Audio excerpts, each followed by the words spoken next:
Hello and welcome to another day on Cornwall Pocket Farm, where I try and figure out how to live sustainably on 300 square metres in the city.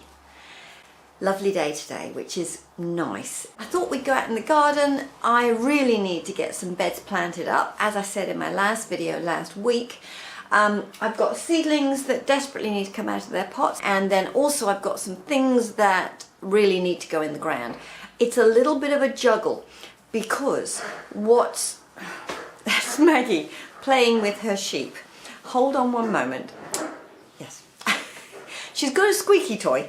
It's a sheep, but it sounds a bit like a pig. But anyway, I'm going to have to close that door, otherwise all we'll hear is Maggie playing with her sheep. Okay, well that's a bit better. Hopefully it should be a little quieter now. If you remember, I have ordered our posh shed, and that should be here in the next couple of weeks, I think. And what that means is the bed that's right next to where the shed is going to go is probably going to be trampled by people putting the shed together, because obviously they're going to need to get around that side. So that was one of my beds that I was going to plant up earlier rather than later, and I've actually had to swap that around a little bit so that I can plant it later once the shed has been built, and then also we'll have to paint it. So we'll have to get on and paint it, finish all that, and then plant up that bed. So now it's going to be one of my later planted beds, if that makes sense.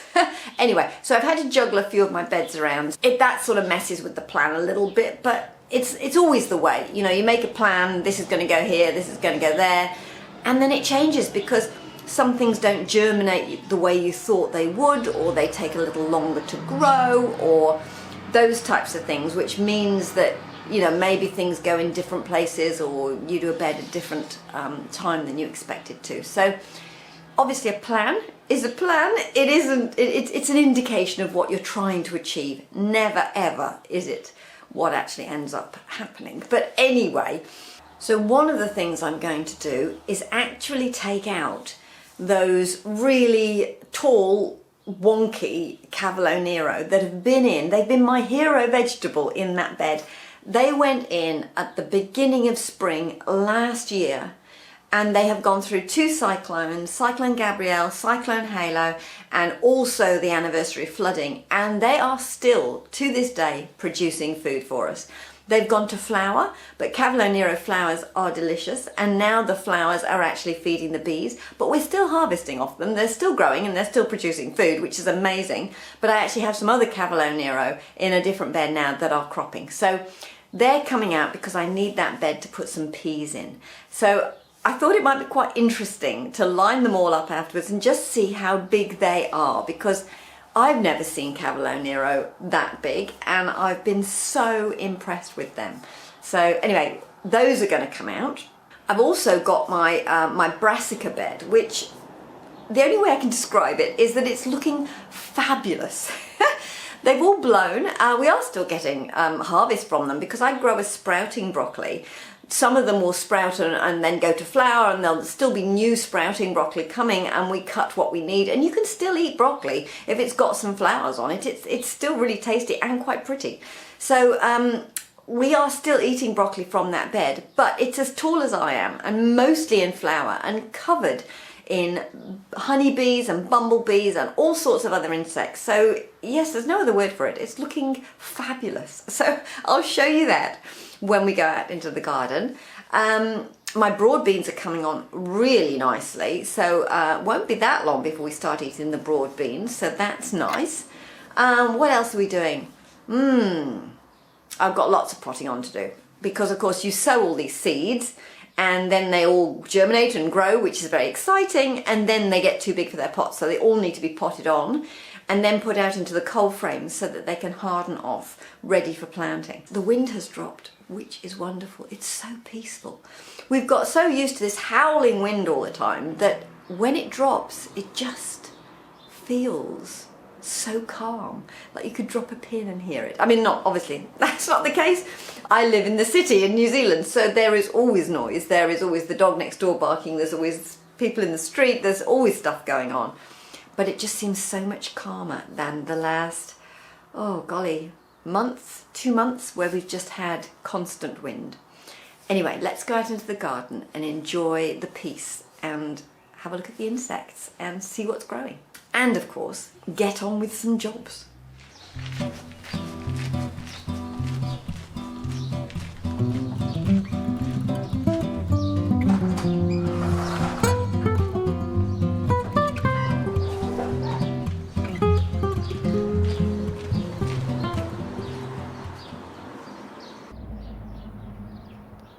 Hello, little bee.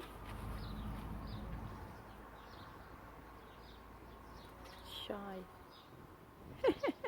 There are bees everywhere. Look at this bed. It is truly fabulous.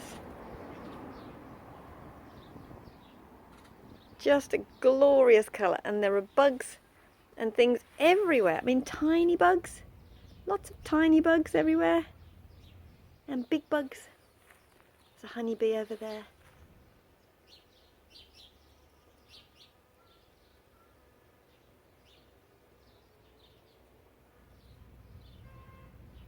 Just glorious. Just beautiful. You can actually hear them. Busy, busy, busy. There's another one over there.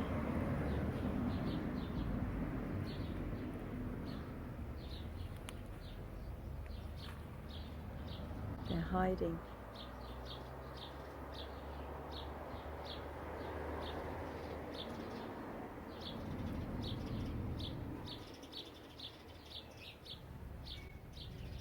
Just glorious.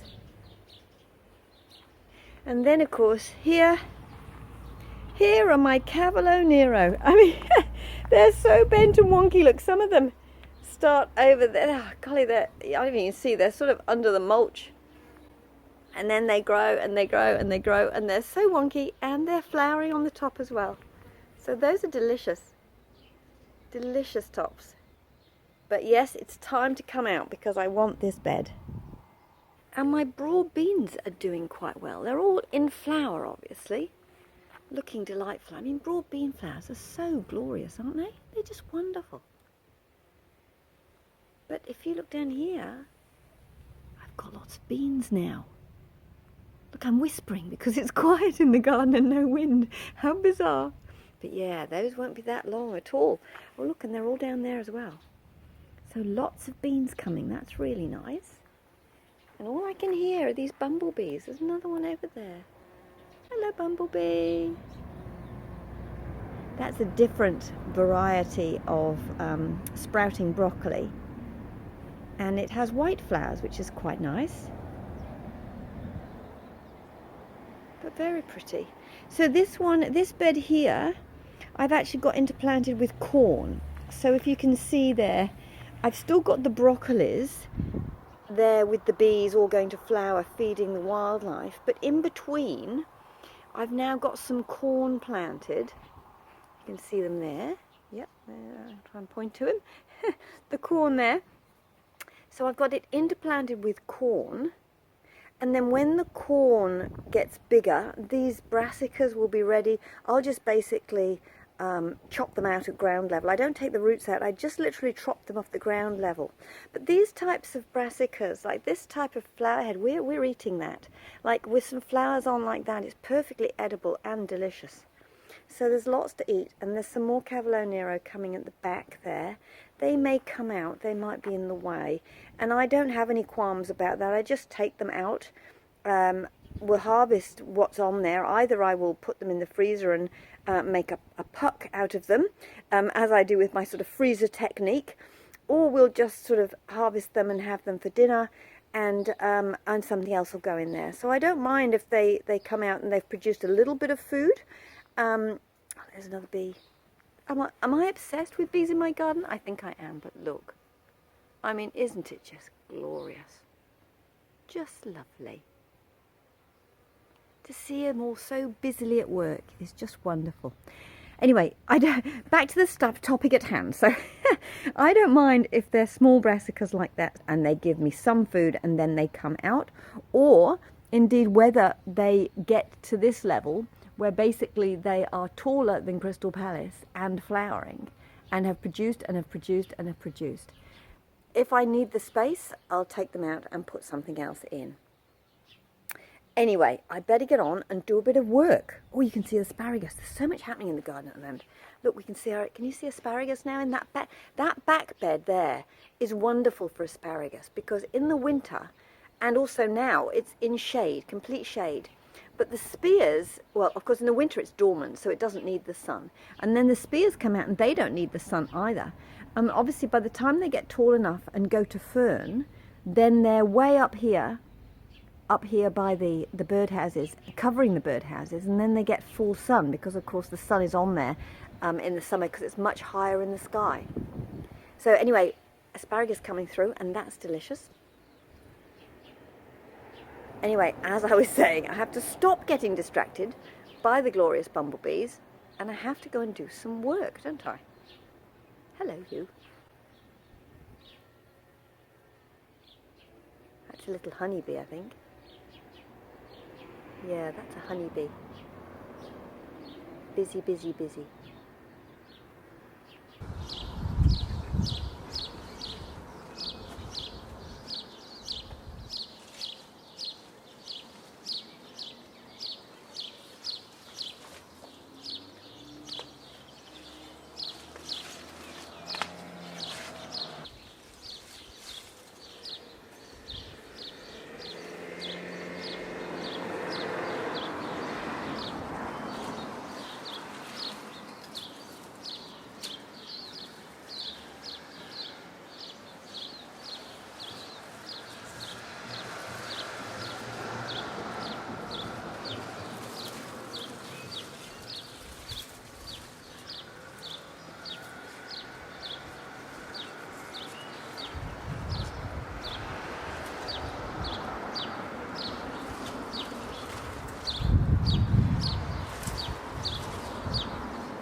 The handbag?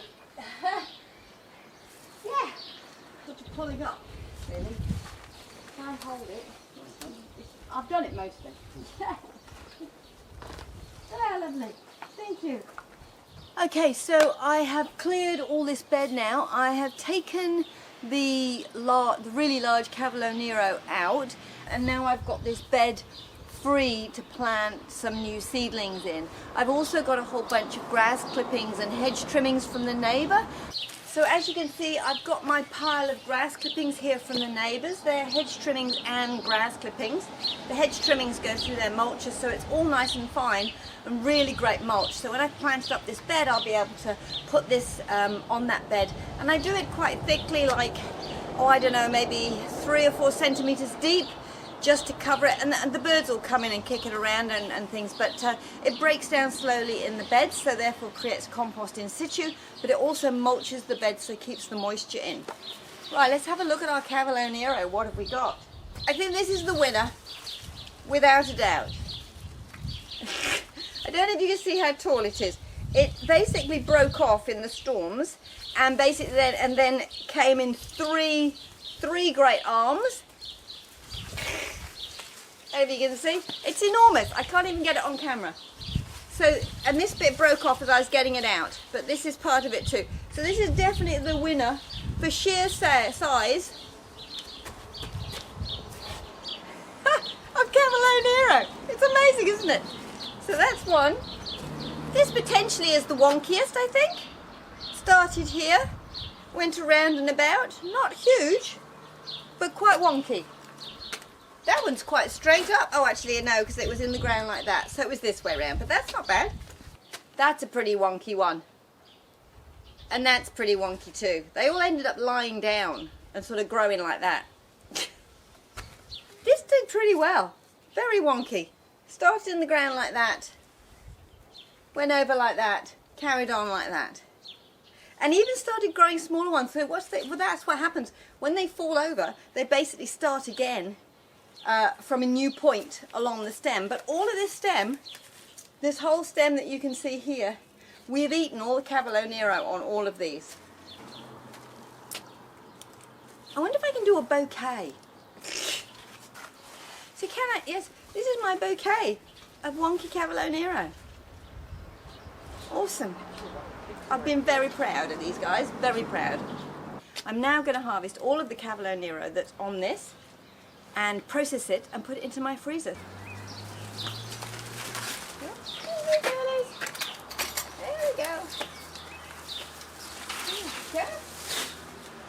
Oh, dropped a bit.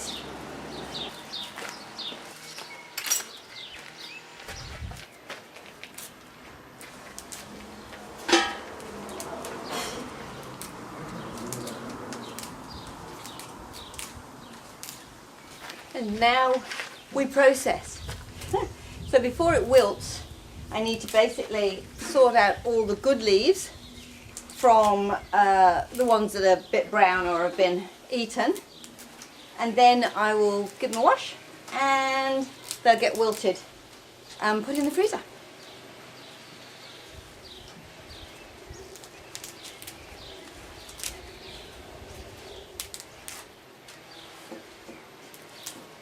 Still going. They're still trying new shoots.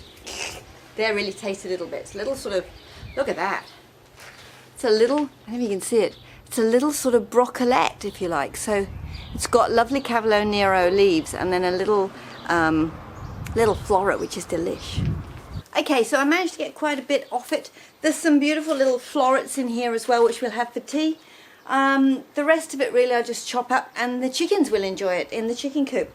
And basically I just give it a wash and then wilt it down over a low heat, and then I can sort of squeeze the water out of it and make little pucks of spinach, and then when I'm making lasagna or something like that I can just pull it out and defrost it and it's food straight away. So it works really well. The peas that I want to get into that bed are these ones, if I can get at them. Are these ones that I've grown in the terracotta in toilet rolls. So the idea is that I can pull out the toilet rolls and put them in the ground, leaving the toilet rolls around the roots and not disturb them. They're just starting to grab hold of each other, so maybe I can get them out. Anyway, let's go and see if I can get them in the ground and they don't fall apart. So my plan is to dig a sort of a trench, if you like, along here, and then put each one of these toilet rolls in the trench and fill them over. So I'm hoping it's going to work, and we'll see. I have to say you're looking very pretty. The camera is actually sat amongst my brassicas. I'm just looking at it thinking there's actually a big brassica flower at the base of this screen, isn't there? So I'm going to have to snip that off probably, otherwise it's going to affect the focus. Anyway, I'll sort that. There. Better focus? I think so. Right. It's actually a real challenge in this garden to get angles with the camera. I'm almost thinking that I should see if I can find a wider angle lens. I think it's a wider angle lens that I need to show more of the garden closer up. Yeah, I think so. So if any of you know about cameras and know of a lens that's a little bit sort of closer up, like a wide angle or something like that, and then please let me know in the comments because I'm very interested. I'll have to do some research, I think, on YouTube. The first job, as it always is to find my irrigation. I think there's a pipe that comes along here and one that goes around the back. Okay, so this is my experiment. I've dug a trench and then I've just sort of laid them in, just sort of slightly on their side so they'll fit, and I'm going to backfill them with soil and then just water them in well and provide a little support, and hopefully they'll stand up and start climbing. We'll see how it goes. Could be a total failure, but hey, worth a go. Hopefully you can see what I've done. I've planted them all up and then I put some canes in and put a bunch of strings for them to climb up. I've sort of tucked them in and hopefully given them a bit of a head start, and then obviously given them a good water. I've also put in some onions either side, just really because I had them left over. I had some onions over there and some over there, and I had a couple left in the punnet, and they tend to dry out if there's just sort of 2 little punnets in those 6-packs. So I just wanted to get them in somewhere. So they're in here. If they need to come out early, then we'll just eat them as spring onions. They're just white onions, so we'll see how they go. But if they're okay in there, then I'll leave them. What will be going in this bed is actually pumpkins. The pumpkins will actually be along Crystal Palace, and I want to train them to grow up this year. Okay, and that's it complete. So I have put in some hoops and covered it with a little bit of Enviro mesh, just to cover it until it gets established and hopefully keep the birds off it. I've also put in some very sad tomatoes down here. I'm not going to show you them because they're very, very sad. Unfortunately, they were my first early sowings and they went outside and they got hammered by the winds and they're not looking too happy at all. So, of course, I've bunged them in the ground and left them to it. If they die, they die. If they don't, then get on with it and create tomatoes, well, all well and good. Now, I'm possibly going to try and get out again tomorrow because I do need to do some transplanting, which I haven't done, and I would like to try and get a row of carrots in here as well. So we'll see how the weather is, see if it's still, the rain's still holding off. It is supposed to get wet later this week, which will be good for the things that I've planted, but not so great for being outside and getting them in the ground.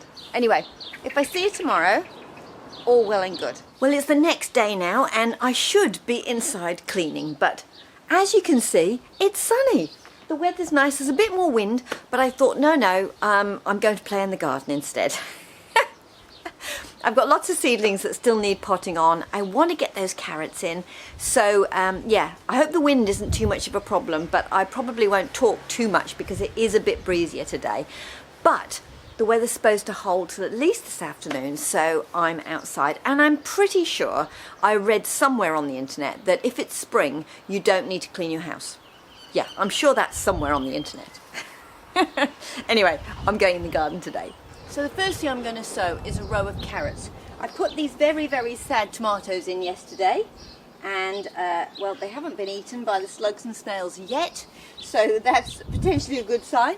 But I'm going to put a row of carrots in. Now I should own up right straight at the beginning that I have terrible luck with carrots.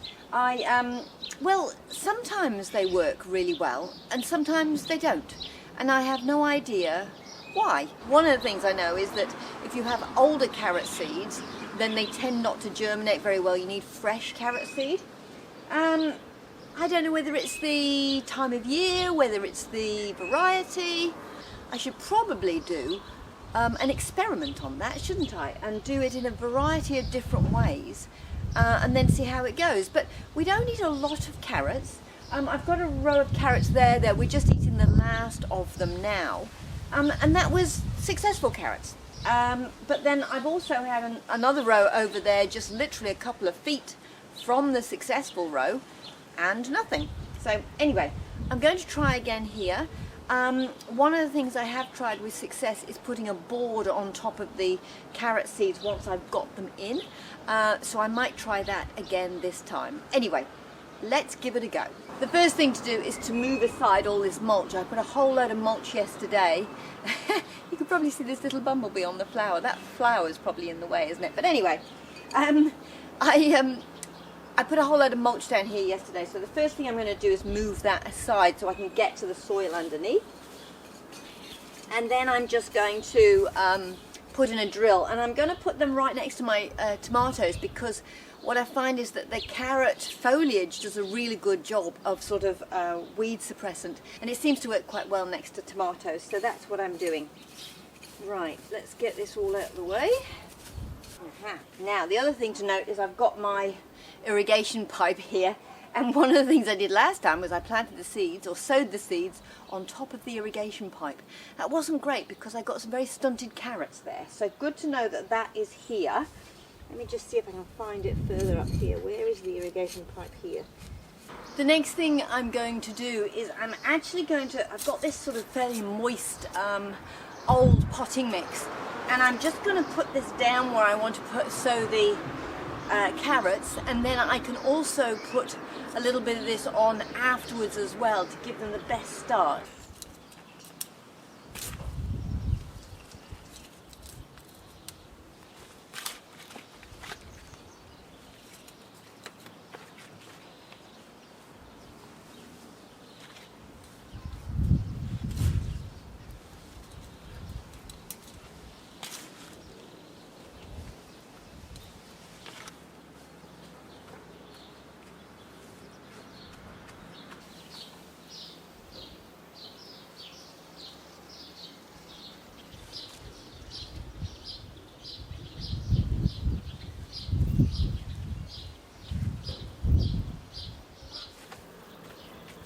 Then you have to firm it down, apparently, really well.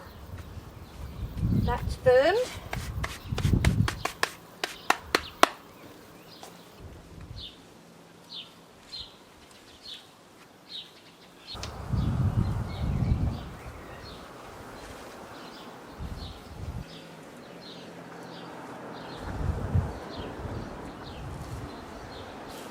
Okay, next I have some rocket. These seedlings didn't get pricked out, but I'm just going to prick them out straight into this bed here. This was last year's rocket bed, and it's probably self-seeded into there, which will be absolutely fine because I've let them go to flower and it self-seeds really easily. But I thought I'd put some rocket in here as well, and then I've got some lettuce to go over there to fill in that bed as well. So that's what I'm going to do now. That's useful. They all came out at once. Oh well, go with the flow. What I might do is, because they're quite well, let me just get one out. They're all sort of intermingled, so I might just try breaking that into sort of half and then just putting it in. They all seem to grow quite closely together, so I don't think that'll be a problem.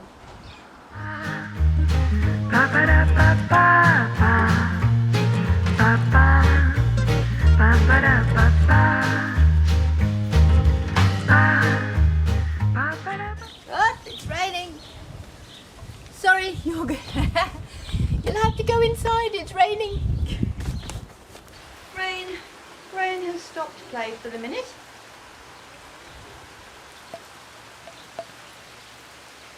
Well, I'm going to sit here for a minute and watch the rain. Are you coming up, Maggie?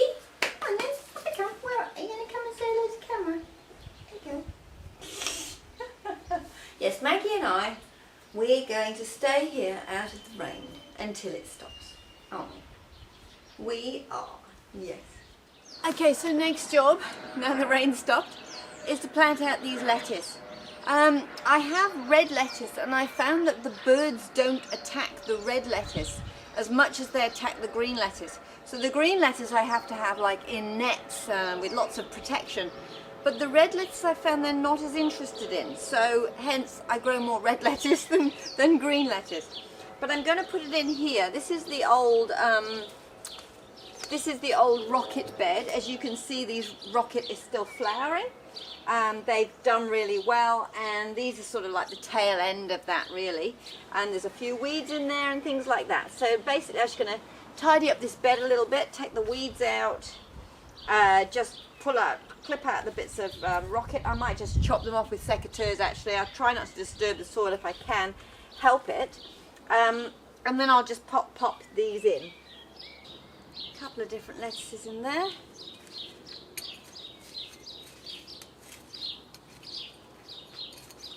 Okay, so I changed my mind. I ended up putting a mixture of rocket and lettuce down both sides. I do try and mix things up a little bit when I can, because the sort of diversity of sort of roots into the soil is better for the soil life. So yeah, and then of course I've put my magic pebbles around, all these little stones that you can see around the plants. They're there to stop the birds kicking. They come in for the worms, because if I water it, it'll be wet. They come in for the worms, and while they're doing it, they pull out all my seedlings. So I basically put these little stones around, and that stops them really taking that much interest in this and kicking the seedlings out.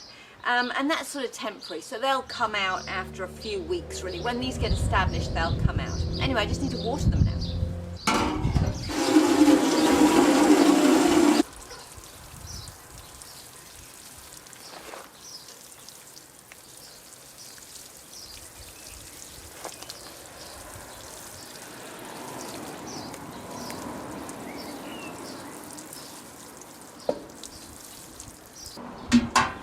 So that's it. I'll just leave them alone to grow now.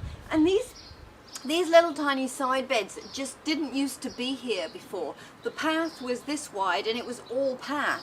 And then it just occurred to me that actually I had an extra little bit of growing space under here for leafy things that didn't really mind a little bit of shade. So I built these little narrow beds out and on the other side as well, and it just gives me that little bit of extra space to grow something else. Next I'm going to do a bit of tying up, because this is, what is this? It's coriander. This is coriander, and we've been eating coriander obviously when it was low and, you know, the leaves and things, but at this point it's gone to flower. And what we do is we harvest the what are they? Corns? Yeah. Coriander seeds.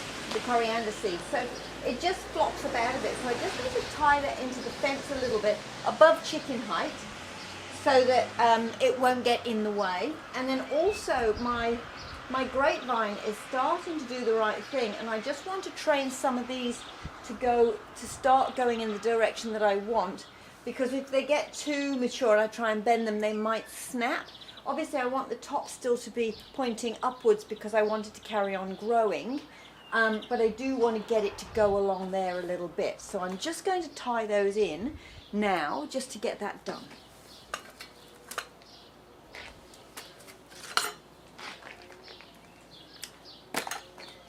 Weirdly enough, the coriander seems to do quite well here.